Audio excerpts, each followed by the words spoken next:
Welcome to the Love Gods, where two romance audiobook narrators answer listener-submitted questions about love, sex, and romance. I'm Tim Page. And I'm Liam DeCosimo. I'm Liam DeCosimo. No, I'm Liam DeCosimo. Fuck, what's the name at the bottom? It doesn't show on the video, so fuck off. Quick disclaimer, this show is for entertainment purposes only. If you need real help, please seek out a qualified professional. And as always, don't listen around the kids unless you're ready to have the talk. Mm-hmm. The talk. And it's going to be a wildly inappropriate one. Speaking of which... Aren't they all at this point? My son, he came home from school and told us that one of his friends told him she used to have a crush on him. Oh, how sweet. So that was cute. He's 8. Nice. But wait. Rewind. She used to have a crush on him? She used to have a crush on him, but she doesn't anymore. At like what? This is what 5? she told him. She's like, when we were 5, I was madly in love with you, but we're 8 now, and I'm looking for a more cultured man. Well, the best part was he came home and shared this with us, and he does not know what a crush is. So we had to try and explain what a crush is, but in terms that make sense for an 8-year-old. Yeah. It's not easy. I Googled how to explain to an 8-year-old what a crush is. And it was very much like, you know that feeling when you really like being around someone and you maybe have little butterflies in your tummy when they're around you? And Sarah was like, and also they think you're cute. And I was like, oh yeah, that's good too. Yeah, that's probably something that should have been discussed. Was he receptive to it, or was he kind of like, whatever? He was bashful. He was bashful about it. That's yeah. cute. He was like, yeah. And I was like, to be clear, it's different than just, because we like being around each other. We like being around our family and our friends and stuff. But it doesn't mean we have a crush on them. Crush is more like a romantic thing. And he was like, yeah, like I don't have a crush on Mama, but I love Mama. And it's like, yeah, okay, you got it. You're figuring it out. There you go. That's good. Yeah. Well, thanks for being here. While you're here, if you could take your genitals and just slap them on the subscribe button down below if you're on YouTube. And the notifications. So make sure you rub the on notification both of them. thing. Yeah. Like take whichever pieces of your genitals that you have or don't have and just right on there because it will help us a lot. The YouTube journey is slow. Well, I will admit the YouTube journey is a slow one and it takes a lot of work, but we're having a lot of fun doing it. So if you like this shit that we're doing, do that and it'll help.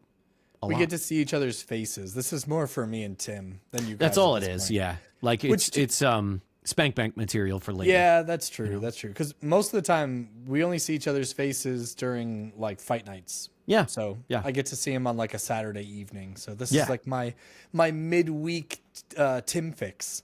Yeah. We're like 2 out of the 10 lefties that watch the UFC. It's like, yeah. everybody else that watches the UFC hates anybody that's not white and men. So and straight, Which they love to hate us or hate to love us, I guess. Something. Either way, it still works. Yeah. Well, we have extra questions this week, so we're going to get through whatever we can get through, and if not, we'll get to next week. We had a couple weeks off. We had some sickness. We had some shit going down, so we're here. Liam lost his voice. Completely. You lost your whole ass voice. Yeah, and it was on a Tuesday, last week Tuesday. Yeah. Just absolutely.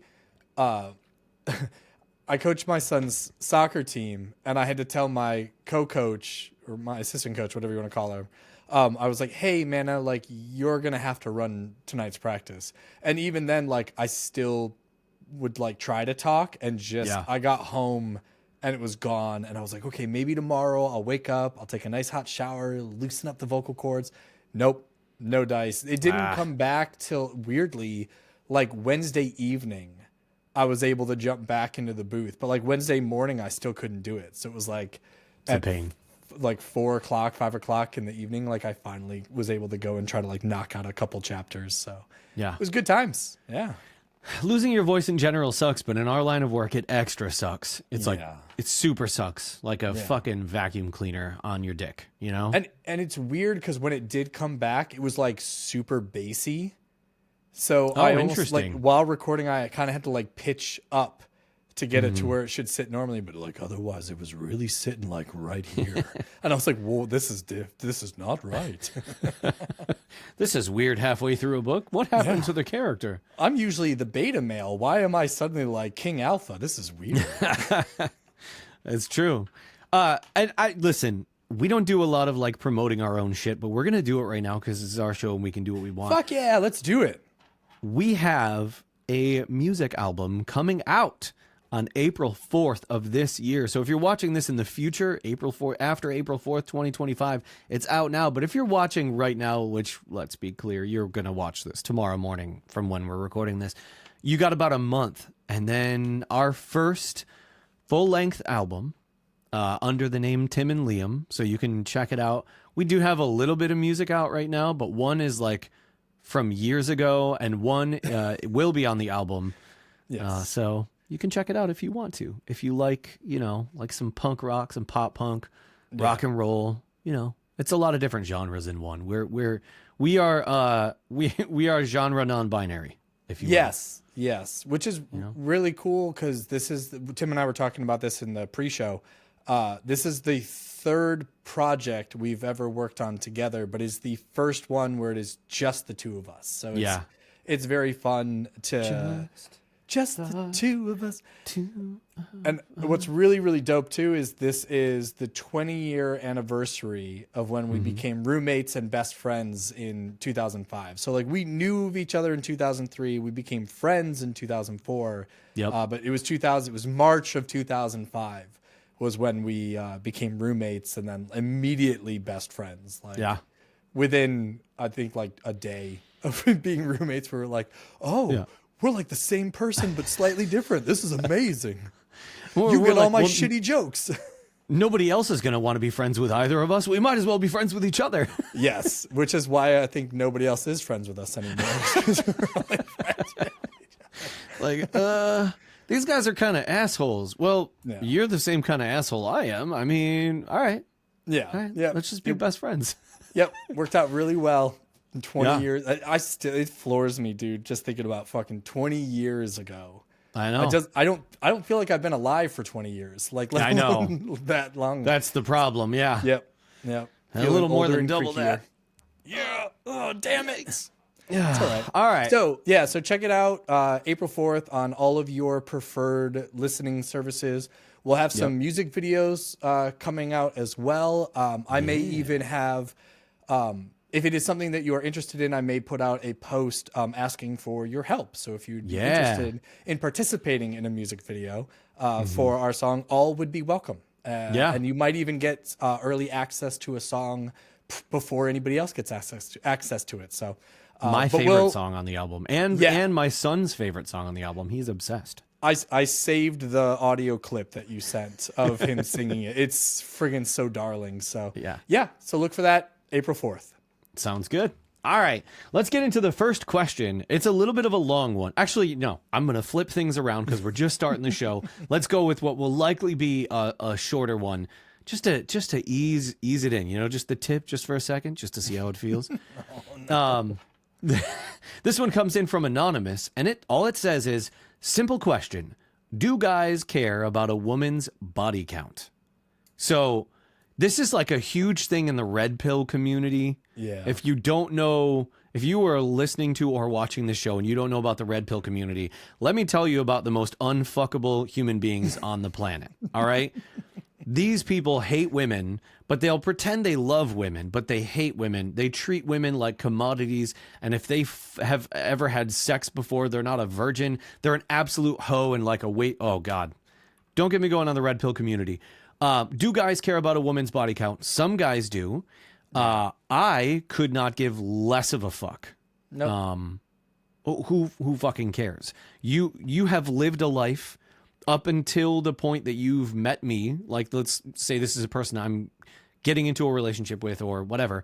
Up until the point that you've met me, you've lived a life. You've had sex. You've learned the things you like and don't like. You've had experiences, and you're coming into this relationship with me now with the knowledge of the things that you like and don't like, things that you can try and experiment with and experience. I'm 40 fucking years old. And so if I go into a relationship like, I sure expect you've never done anything. Well, I've done some shit. So it would be highly hypocritical of me to go into a relationship and give a flying fuck.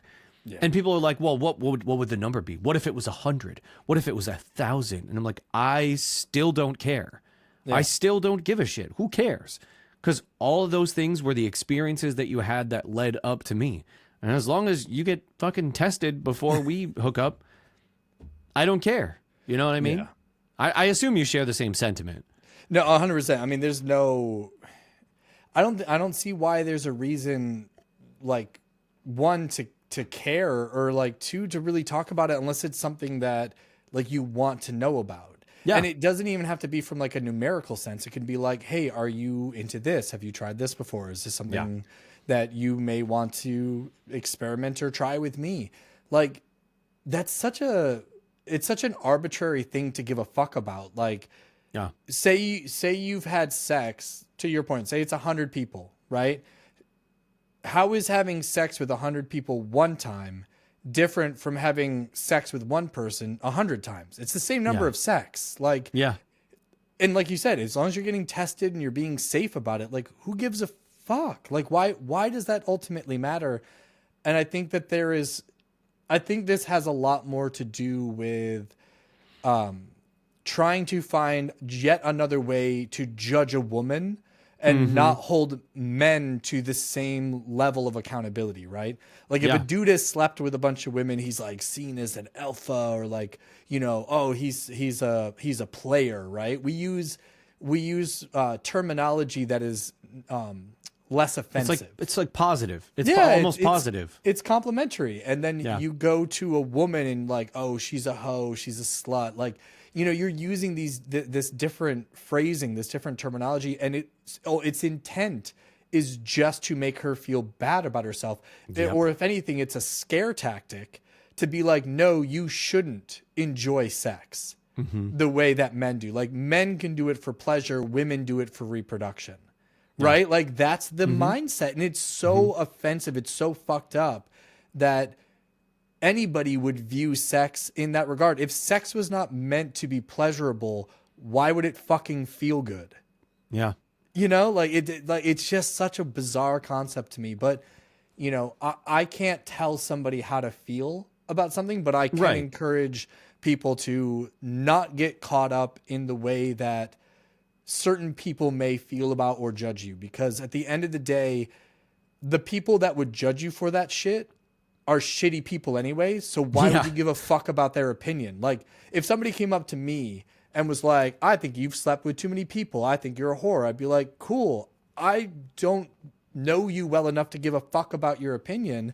So you can fuck off on the horse you rode in on. Like, you know, your opinion has no bearing on me. Like, you know, if it was you or if it was Brittany that had like something to say about my sexual history, I would take it with more of a grain of salt because you're somebody important to me. But even then, you know me, I'm a fucking narcissist. So I'll sit there and go, cool, but I don't give a fuck what you think either. Like, you know, that was my decision. It was my decision to make. And so I own my past. I don't own Brittany's past. I don't own your past. So I think that's the best way that people need to look at it. So yes, people do give a fuck about body count, but those people don't matter. So don't worry about it. Yeah, the best people like Liam and I, because we are the best people, we don't give a fuck. Yeah, we don't care. It's a silly thing. And I know that like the argument, one of the arguments that you'll hear is people will be like, well, women will get that like taste, you know, women should want to be wives so that they can be fucking bred. This is what people talk like. Real people talk like that. But it's like, you know, they should want to be wives. And when you hook up with a woman who has a high body count, she already knows what she wants. And so when she gets with you, first off, she's used up. Fucking, I can't like, even I'm reciting their talking points and it makes me want to barf. It's fucking gross. But also, like, then it's like, but also they know, like, they've had that experience with other guys, and so they'll always be looking for that. Even if you wife them up, they're going to be out looking for other dudes to hook up with, because once they are in that hoe mindset, they never get out of it. That's like that's the philosophy of these fucking losers, these absolute fucking pieces of shit. And I'm sure our comment section will be full of them, because we've already had some straight up Hitlerite comments on our Holy posts. fuck, that was crazy. That was Yeah. crazy. Yeah. So Yeah. I expect these red pill fucking douchebags to be out in full force. But just know, question asker, good guys don't care about a woman's body count. Yep. Because I just multiplied it out. So if you had sex once a week for a year, right? And let's say she's on her period 12 weeks out of the year. So that takes it from 52 down to 40. Okay. Say sometimes you're gassy, you're not feeling well, so maybe you skip that week. If you had sex 30 times a year, and my wife and I have been together for 15 years, that's 450 times. That's a pretty high body count, although it's just one body. Right, but like that, and if you saw that, if somebody was like, "Oh, I've had sex with 450 people," like, they, certain people get all in their fucking head about it, and it's like, dude, if you've had a healthy relationship with the same person, you've probably had sex way more times. So like, what do you? And I shouldn't say healthy. If you've had a consistent relationship with one person, you've probably had sex a bunch of times too. Like, it's so weird. Like the things that people want to be upset about. I know. When it's like these red pill incel fuck faces, you're not fucking getting laid anyways. Why are you worried about somebody else's body count? You're not getting laid. Yeah. And if the more you care about a body count, the less you're gonna get laid, dipshit. So maybe blue pill that shit. Yeah, exactly. I hope that helps. I don't know what the motivation was behind the question, or if it was like, you have a high body count and you're concerned about.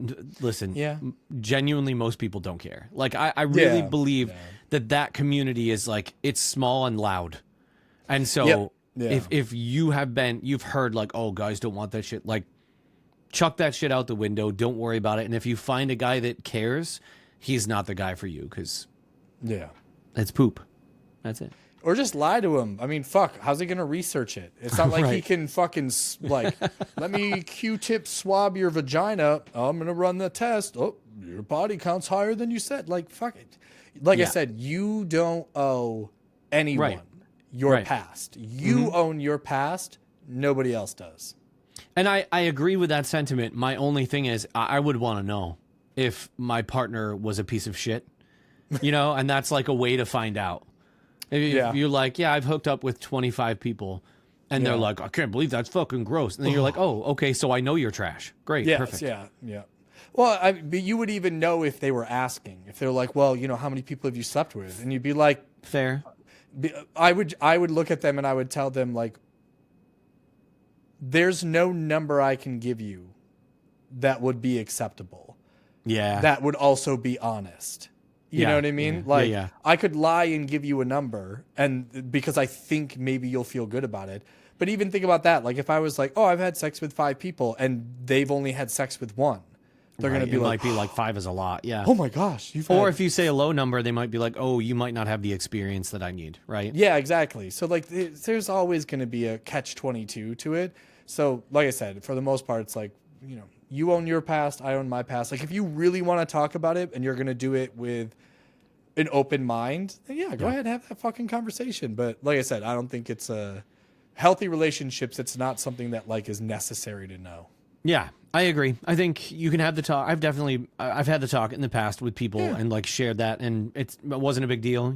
I've never personally cared. I don't think anybody I was ever with cared. I think it was more of like, oh, really? And it's like, oh, look, I'm way more experienced than you, like as a joke, And I think, but I also agree. I think that conversation could go the wrong way, even with somebody who's not a piece of shit, because it could make somebody insecure. Like, oh, you've slept with way more people than me. Maybe I'm not going to be good enough, whatever. So, well, and like also, it depends on how that person constitutes a sexual encounter, right? Sure. Like, okay, is it digit sex? Is it oral sex? Is it anal sex? Which is all still vaginal sex. Yeah, exactly. Like non-penetrative sex is still sex, like 100%. So it's such a heterosexual term to give a fuck about. So Yep. That's generally what it is. Yeah. All right. Well, I hope that helps. This next one comes in from AITA. What? What's happening? They said, hey guys, I love the AITA segment, and I'm probably setting myself up for failure here, but I figured I'd write in my own AITA. AITA, by the way, stands for Am I the Asshole? For anybody who doesn't know. Which I am. The answer for us is yes. But I don't know about for you. Let's find out. They say, so here's the scoop. Over the course of my 8-year-long relationship, my partner and I have always tried to do something special for Valentine's Day. He got me a tattoo one year. Great gift. I got him a trip for 4 so he could bring me and a couple of friends to a Mexican resort. Stuff like that. Those are fucking awesome Those gifts. are great gifts. They say, we both know it's a cheesy commercial holiday, but we figure why not have one more excuse to show each other we care. Well, this year, it seems like he, without warning, decided to phone it in or not care at all. He got me flowers, chocolates, and a gold pendant necklace. I don't want to seem ungrateful, and I definitely don't feel like I deserve something, but we had this thing going all this time, and now out of nowhere he gets me the most generic stuff and a necklace in a style I hate, gold. I hate gold. He knows I hate gold. It just feels like he didn't care to try very much. I haven't said anything to him, but it hurts, and it kind of makes me feel like he doesn't want to put forth the effort anymore. And just to set the record straight, before you guys think I'm some materialistic asshole, I don't care about stuff or trips. I don't care if he spends money on me. It's more of we've always gone out of our way to show appreciation on that day. I'd be perfectly happy if he set up a damn romantic picnic at the park for 2 of us. Just him showing he cares. Does that make sense? Anyway, what do you think? Am I the asshole? Him? What do you think? Are they, I don't know the gender, so I'm just going to go with they. Are they the asshole? I mean, it's kind of hard to say because, yeah, you both have kind of set this precedent that, like, hey, we're going to give these kind of extravagant, lavish gifts to one another. I mean, Sure. you know, tattoo's not cheap, or a good tattoo's not cheap. A cheap tattoo, tattoo's yeah. not good. You know what I mean? Like, these are a decent amount of money.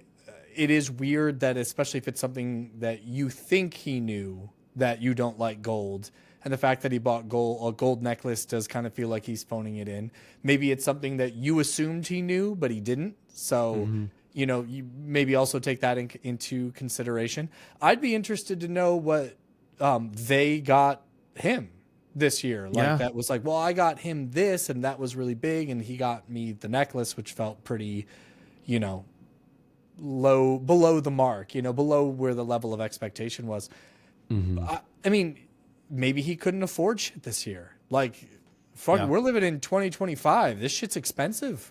Like, I'm spending all my grocery money on eggs. I mean, like, well, I had to get back into making tofu scrambles because fucking that's what I can afford bricks of tofu. But yeah, I mean, I would say have the conversation. It's hard for me to judge like, yeah, you're being an asshole about it. Because it's hard to say that you're being an asshole because you haven't acted like an asshole. Like it feels like you're kind of being a little bit asshole-ish because you're taking it a certain way, but you haven't like lashed out and made him feel bad about the gift that he got you. So I think like you've been internally an asshole, but not externally an asshole. But yeah, I would have that conversation and just say like, hey, you know, I appreciate the gift because I appreciate that you got me something, but I'm not really a big fan of gold. So if I don't wear it, I don't want you to be offended. And maybe go about it that way and kind of see like what he says, like, oh, that's right, I forgot you don't like gold. Hey, do you want me to take it back and get you something else? And then you can maybe bring up like, well, you know, jewelry is not really a big thing for me. Is there something else that maybe you had in mind? And try to like feel it out that way. But I wouldn't just like sit on it and be mad because the longer it takes for you to talk about it, the more likely next year he's going to think like, oh, they liked what I got them, so maybe I'll get them something similar this year. So I would encourage you to have that conversation with them, maybe figure out exactly where their mindset was. Was it a financial thing? Was it they forgot and it was kind of like a last minute, like, oh, fuck, I got to get him something? Or have the feelings changed and maybe they're like, hey, I don't want to do these big lavish things anymore.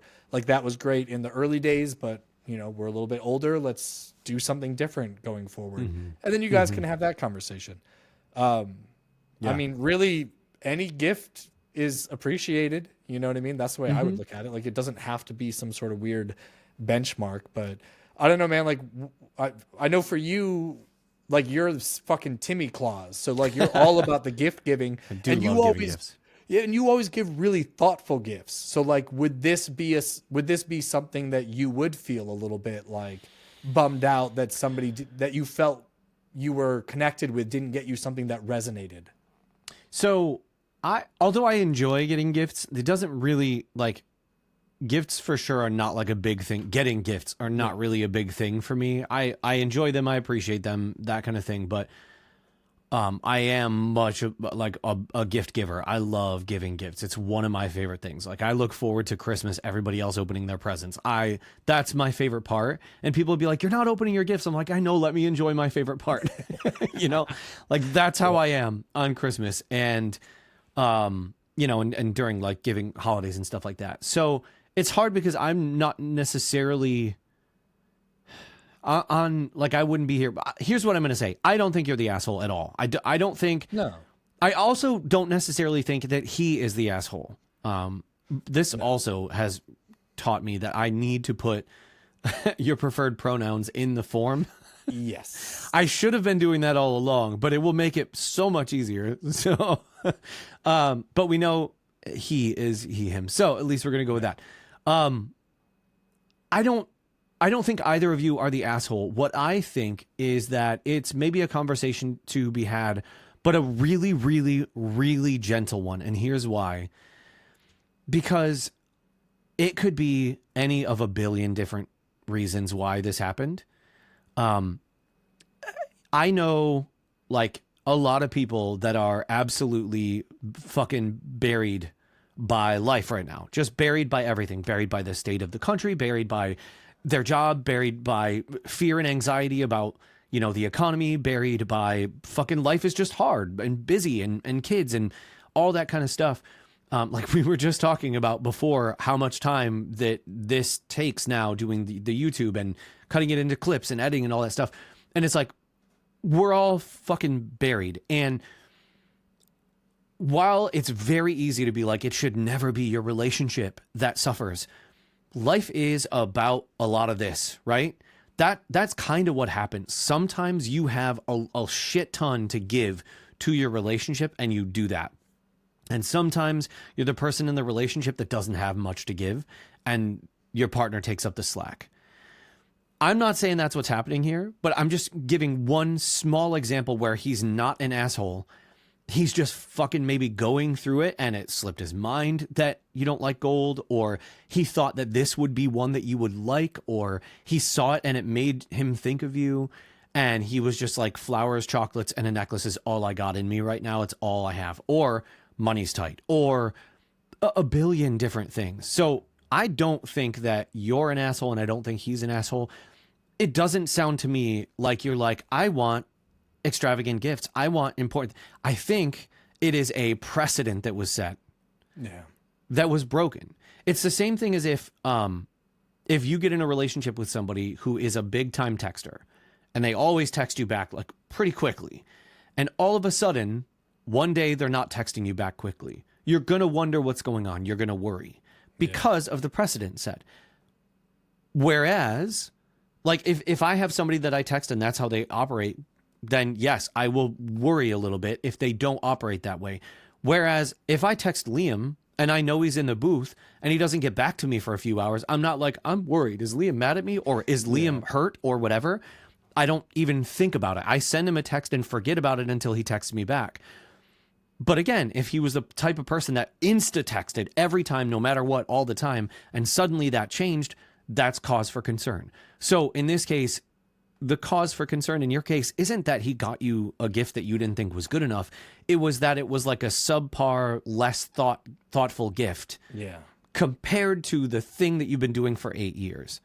So I really think you should give yourself some leeway, cut yourself some slack, and just have a conversation with him that's super gentle, that is not accusatory, that's not you being like, I'm disappointed, which I don't think you would, just based on your language here. But I think it could just be like, hey, how's everything going? I appreciate the flowers were beautiful. They smell so good. The chocolates are great. The necklace, I'm going to be honest, I probably won't wear it because I don't like gold. And I thought maybe you knew that, but that's okay. Maybe you didn't know. But it's a little different than past years. And I was just wondering if everything is okay. if you need something, if there's anything I can do for you. Those kind of conversations go such a long way. Yeah. I'll give an example of that kind of conversation too. There was a time when I was still with Sarah, my kid's mom. You know, we co-parent, we live in the same house, separate rooms. She's in a relationship. We're not in a romantic relationship, but we co-parent together. But when we were still together, there was a point where I was so overwhelmed with everything. I was working Monday through Sunday. Like I literally worked 7 days a week. I was working like 80-hour work weeks. I would come home. I was exhausted. I hated what I was doing. I was absolutely fucking miserable. And I didn't know that I was taking that out on her. I was just being a dick. I was like shut down, being an asshole, like, you know, making comments that I didn't realize I was making. And I genuinely had no idea. And she brought it to me in such a kind way that it was never like, I'm going to fucking leave you. You're being such a piece of shit. It was like, hey, I know you're going through a lot and I will do anything I can to be here for you, but also your behavior is unacceptable. Like, you're being such a dick. Here's a couple of examples of things you've done. And I want you to know that I will do anything I can help you. I know you're stressed. Let me, you know, can I take some tickets? Like, that was the kind of conversation it was. And it was so helpful that it literally almost overnight got me out of that behavior, because then I recognized it. He may not even recognize that it's happening. He may not even recognize, not saying that that's the thing, but like, he may not have realized, oh, this was a subpar gift. I really didn't put that much thought into it. It might have been like he was so swamped that he fucking forgot that, what was it? Valentine's Day. He forgot Valentine's Day was coming up and he had to do something quick because he didn't want to not do something. There's so many different reasons. And I think that conversation, that communication that comes from a place of love and with gentleness can do a lot to help you get past the fear that like he doesn't care anymore, and to help him not think that you're coming at him or that next year he has to go fucking crazy, which is not what you're looking for. You just want him to continue what you've been doing. And if it's, like you said, if it's now like a money thing or whatever, make it a thing that next year you can't spend money. Whatever it is has to be a thoughtful thing that has no money involved, like a picnic in the park, or like a fucking game night where you play, you know, games together, or whatever it is. Something like that can be extra special. And shit, I have some of my best memories doing stuff like that. One of my favorite memories that I was just talking about earlier today was Liam and I playing A Way Out. Yeah, fuck And yeah, that cost dude. nothing. I got that game for free, and we played it over the course of 2 days, and I've never laughed that hard. Yep. I was crying. My stomach hurt. Like, I had tears was streaming. I was laughing so hard, and it was such a fun memory. You know, those are the kind of memories that can stick with you. And I think, you know, those can be the kind of things that maybe you do going forward, if that's a thing. But you won't know until you communicate. So I think you need to communicate. Yeah, we'll have to replay that game, but switch roles. Yeah. Like, we'll have to be the opposite guy.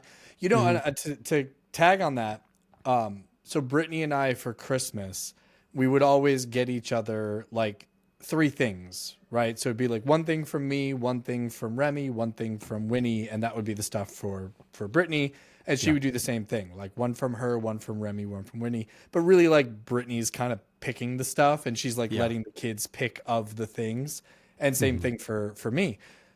And I would try to like circumvent that by being like, oh, I'm going to get you like Doc Martens, and then I'm going to get you a record, but I'm actually going to get you 3 records, but they're all by the same band. So like, it's really one gift, you know what I mean? And I tried to do things like that. Yeah. And she was like, stop, because it's too much money. Like, we're spending way too much on Christmas, when it's like, you could just get me something, one of these, like, randomly throughout the year. It doesn't have to be like, only get me a shit ton of stuff at Christmas. So this last year we set a $100 limit. So like, we could only get her 3 things, because like one from me, one from Remy, one from Winnie, but I let the kids help me pick this year. So like, they were more excited because they got more input in the gift. And Brittany and I weren't spending a ton of money on each other. We had to be like more thoughtful with how we were spending the money to make sure it was a gift that you're like, okay, if I really want to get her this book, but it's, you know, a $50 book, that's half the budget. So the other 2 things, I have to still find good things that still fit within that budget. So it was cool. I think it was a better Christmas this year, and we didn't end up with like a shit ton of things that like we're all going to be like cool once, and then it's just whatever. It's not a fucking $50 Barbie castle that Winnie uses to store her other toys. Like, she doesn't play with the Barbie mansion. It just houses other toys when she's not playing with them. And I'm like, that can be donated, but like, we just got it like 2 Christmases ago, so I was like, nah, she's gonna get stuck with it at least another 3 years. I get 5 years out of the toy, and then she could fucking get rid of it. And this is why we had the conversation, I think it was like 2 years ago now, where we were like, hey, we're just not going to get each other like, we're just not going to do that. No. Like, yeah, cool. Because none of us were like, we don't need more shit. No, we used to do that with my family too, where we do like a Secret Santa. Because for the audience doesn't know, I've got 4 sisters. So 1 older and 3 younger. And so we would Secret Santa with like my ma and like the people that married into our idiot family. So like idiots by association. And we would Secret Santa, and then inevitably you would just fucking text that person and be like, hey, what do you want? So it like defeated the Secret Santa thing, you know? Or like you message their spouse, right? Like if I've got my brother-in-law, I'm going to message my sister and be like, hey, what does Marcus want? You know? Yeah. So it kind of defeated it. So then it turned into like, just get the kids gifts, you know, like the grown-ups, you're all fucking adults. So you don't fucking need more shit. If you want a thing, go buy yourself the fucking thing. Like wait for me to buy it for you. So yeah. And you and I kind of piggybacked on that. We were like, hey, just the kids. And then after that, we were like, hey, nothing. They get enough shit. Like they don't need more of the same shit. So it was all good. It's we send each other videos on birthdays and then on Christmas, like happy Christmas and all that good shit. So it's all good. And I think they appreciate that because it's like a nice little memory. Yep. 100%. And if they don't, fuck off, kids. Yeah. Well, I hope that helps, AITA. And I think, you know, I think using some of the tips and then, and also all the tips and also just having that conversation, I think can be key. But don't beat yourself up. You're not you might be an asshole, but you're not in this instance. Hey, and sometimes the tip is a great present anyway. Hey, yeah. I always appreciate when somebody lets me use the tip. Yeah. All right, we got time for one more. This one comes in from New Relationship Woes. Uh-oh. They say, guys, help. So my husband has recently decided out of the blue. Wait. What? That makes no sense. I don't know why that. I think somebody fucked up. All right. Well, anyway, my husband has recently decided out of the blue that regular sized condoms are too small and tight. Hold on a second. What the fuck? Hold on. This is amazing. Okay, I forgot about this question and I shit my pants when I read it. Okay. My husband has recently decided out of the blue that regular sized condoms are too small and tight, and he thinks he needs to switch to Magnums. Now, I don't want to shit on my man. I love this man, and bedroom time is not a problem between us. But being dead honest, he's not that big. It's a perfectly reasonable size, but it's not big enough to need a Magnum. How do I tell him it's not true? I don't want him switching to condoms that are too big and leading to an oops. Thanks in advance. First off, I love you for sending in this question. I just want you to know that, like, I really appreciate that. So good. So good. So fucking good. Just not the kind of question that we get often. Yeah. How do you tell him it's not true? Well, I guess it depends on your husband's personality. So if your husband is anything like Liam and I, you just go, it's not that fucking big, you loser. We're a regular sized one. And we would just laugh and go, aw. Like, it depends on what kind of guy he is. If he's the kind of guy that it would like hurt his feelings,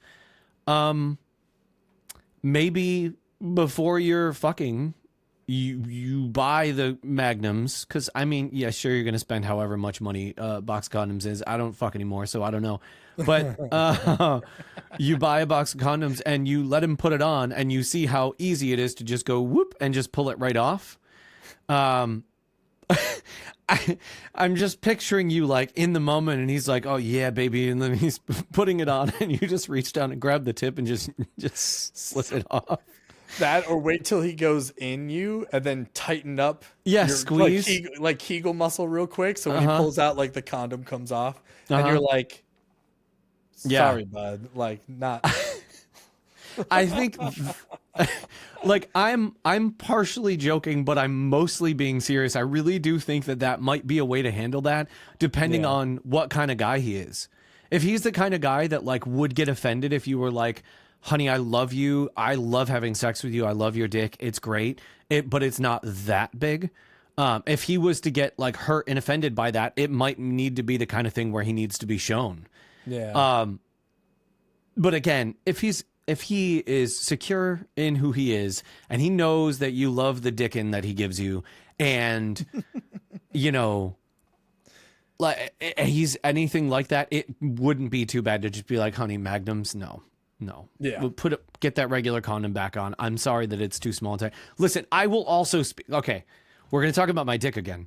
Yay! It's been a little while. We haven't talked about my dick in a while. All right, my dick is like the third host of this podcast. I mean, essentially. Yeah. Your balls are the fourth, fifth, sixth, seventh, eighth, ninth. Yeah, 4 through 10. So I am well endowed, and sadly for the world, because nobody's getting to enjoy it but me. But I am not big enough for a Magnum. So yeah. It's interesting because regular condoms are tight. They are very tight on me. They don't feel great. I don't have to wear them anymore if it's about babies, but I have to wear them for safe sex in terms of like STDs and shit like that. But all that being said, I still wore condoms all the time when I needed to, and they were too small and too tight, and it was mildly uncomfortable. But Magnums were too big and defeats the fucking purpose of wearing a condom in the first place if it can just slip off and the cum can just come out. So, as somebody who maybe feels the same way your husband does, I can tell him, suck it up, buttercup. It just is what it is. Also, there are some condoms that are bigger than others that are not Magnums. I cannot remember. It's been a really long time since I've worn a condom, but I can't remember the ones that I wore. But I will say, like, have him test out different ones. Yes. I know some of them, like Durex, are like really fucking tight, if I remember. Yep. And those are the ones they always give you. They always give you those ones free. Yeah. Like when I was at university, like those are the ones when you go to the health center, like you get the Durex. Yeah. And yes, those ones, because I am not well endowed, and my little Irish curse for the Durex would like leave a ring at the base. Mm-hmm. Like they were real tight. I didn't enjoy those. But to piggyback on what you're saying, yes, different styles of condom, like whether it's like the thins or ribbed or whatever, try different versions, because I know the ribbed ones are slightly bigger than like the barely there or like the Trojan ends, the ENZ ones. Those one, I like those ones. Those ones fit my shaft properly. But like the ribbed ones, while they do fit, they're almost a little bit too loose. So like I don't like those ones as much. So Brittany and I so just trial and error. Yeah, trial and error. Yeah. Brittany and I just buy like the economy size box, and we're like, good for the year. You're like, good for the decade. No, she puts out pretty decent, man. I make jokes about it, but we had like a 36 count condom box, and we went through it. Like, I remember pulling the last condom out and be like, this is the last one? And she was like, you've had 36 sexes already? You're cut off. I was That's like, the limit. Damn. Yeah. Yeah. She's like, you get one box a year. Yep. And when the 30s, you better just rational that. Like, Ration them ration. You got to ration them out throughout the year. And I'm like, oh, fuck. I get 36 fucks and that's it. That's how many fucks I give each year, guys. I give 36 fucks a year. Yeah. Yeah. Well, so are you on the same page then? I feel like I have nothing to add beyond that. That's right. my addition to the conversation. Yeah, Yeah. don't dude, magnums are for dudes that have like dicks. They're like their dick looks like a baby's arm holding another baby. Like yeah, they're that, so big. Yeah. They're Like, so big. yeah, no. Like Yeah, and it's funny because the first like actual girlfriend I had after Sarah and I split up, she was like, "Yeah, my ex wore Magnums," and I was like, "That's cool." Yeah. I don't. And then when she saw it, she was like, "Wow, that's really big," and I was like, "Not big enough for Magnums." Like, yeah. it was almost like she was trying to talk me into Magnums. Like at first, I thought I was like, "Oh, she's bragging about her ex's dick," which is weird. Weird. But like, I think she was like trying to be like, "No, you should use Magnums," and like, they don't. No, they don't. Turns out fit. she's a sales rep for Magnum and she's just trying to get guys to wear them. Yeah, There's just not enough people. There's a lot of small-dicked men out there. Like, we're really trying to boost your ego. Go buy a Magnum, you know? Yeah. Fucking. Consequently, we never fucked, but Yeah, I would use a Magnum as like a sleeping bag. For my yeah, whole your body, balls you know? would maybe fit in a Magnum. I don't know. That would be so. I mean, fucking weird, but like also, yeah, could do that. Just Well, it's maybe like- one. Just shove one in there. Remember that thing, the Baldo? I think Oh, it was yes! Aaron Garatello found that and sent Yeah. it to us. Yeah. I'm outing our friend Aaron, but like, Yeah, this dude, but it's like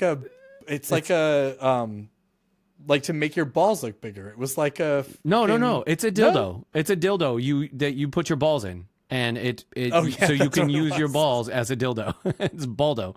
Yeah, that's. I Yeah. thought I was thinking it was like something you put on your balls to make them look like they're bigger. Like it's like a. I don't. They have them. They have dicks that you can do that. Like if you have a small dick, you could put your dick in like Oh yeah, like a for sure. silicone dick to make it seem like you have a bigger one. Like That's cool. that's what I whatever need. works. That's Oh, you need that, and I need the ball enhancers, and then it's like now then we have There we go. proportionate junk. Like, yeah, pretty much. Pretty much. It's you can have the ideal package. Quite Dick to literally, ball the ratio. Ideal package. yeah, the ideal dick to ball ratio. We should Yeah. do a scientific study. What's the ideal dick to ball ratio? Dick to ball ratio. Well, whatever I it don't is wanna that do I that have study. is no. Whatever it is that I have is not the answer to that question. So this Yeah, situation, that ratio not. is off. No. I always Yeah. joke about that. No girl was ever like, "Man, I really wish your balls were bigger." Like that's not something that women are asking for. So I'm shocked. I'd really love when we have sex. I'd love to feel your balls on the small of my back because they're just swinging around. I'd really Said love to no woman. feel your balls wrapped around my ankles. I mean, it's like that Jackass where he was like dressed as the old man, but like his Oh, balls yeah, are yeah, hanging yeah. out the bottom of his foot. That's me. That's me. Yeah, that's you all the time. Yeah, that's why I wear pants in summer. In In summer. Oh no. We're the same fucking person. Oh God! All right, I have to cut this off now before we keep going. You guys, That's you what don't she want it. said. Yes, that is what she said. That'll do it for this round of shitty advice. If you need some shitty advice from us, toss your question in the comments below or head to thelovegods.lol. That's our website, thelovegods.lol, to send it in anonymously and we'll answer it on an upcoming episode. Be sure to like and subscribe and all that. And we appreciate you so much for watching or listening. I'm Tim Page. I'm Liam DeCosimo. And I'm also Liam DeCosimo, and we are the Love Gods.